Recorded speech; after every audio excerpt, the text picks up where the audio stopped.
বন্ধুরা আসসালামু আলাইকুম। টানা দ্বিতীয়বারের মতো বিপিএলে ম্যাচ হারল ঢাকা। তো ঢাকা রাজশাহীর ম্যাচ শেষে বিপিএলের পয়েন্ট টেবিলের সর্বশেষ লেটেস্ট আপডেট। তো এখন পর্যন্ত বিপিএলের যতগুলো ম্যাচ হয়েছে তার ভিতরে টপ স্কোরারকে এবং সর্বোচ্চ উইকেট শিকারীকে বিস্তারিত জানুন পুরো ভিডিওতে। তো আজ বিপিএলের পঞ্চম রাউন্ডের ম্যাচে ঢাকা ক্যাপিটালস মুখোমুখি হয়েছিল দুর্বার রাজশাহীর বিপক্ষে, যেখানে আগে ব্যাটিং করেছে ঢাকা ক্যাপিটালস। 20 ওভারে 9 উইকেট হারিয়ে 174 রান বোর্ডে তোলেন ঢাকা। জবাবে ব্যাট করতে নেমে 18 ওভার 1 বলে 3 উইকেট হারিয়ে 179 রান তোলেন, অর্থাৎ 7 উইকেটের দুর্দান্ত এক জয় নিশ্চিত করে দুর্বার রাজশাহী।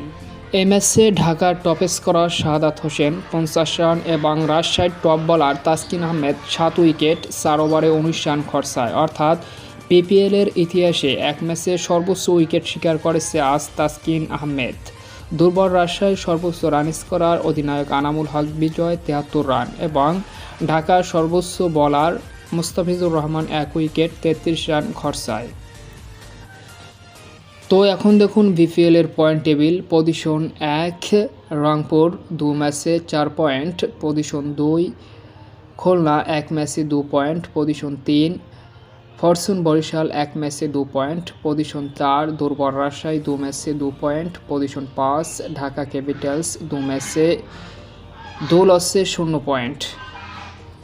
পজিশন 6 সিলেট স্ট্রাইকার 1 ম্যাচে 1 লসে 0 পয়েন্ট। পজিশন 7 চট্টগ্রাম 1 ম্যাচে 1 লসে 0 পয়েন্ট। বিপিএলের এখন পর্যন্ত সর্বোচ্চ রান স্কোরার আনামুল হক বিজয় 2 ম্যাচে 138 রান, ইয়াসির আলী 2 ম্যাচে 116 রান, ইফতেখার আহমেদ 2 ম্যাচে 96 রান।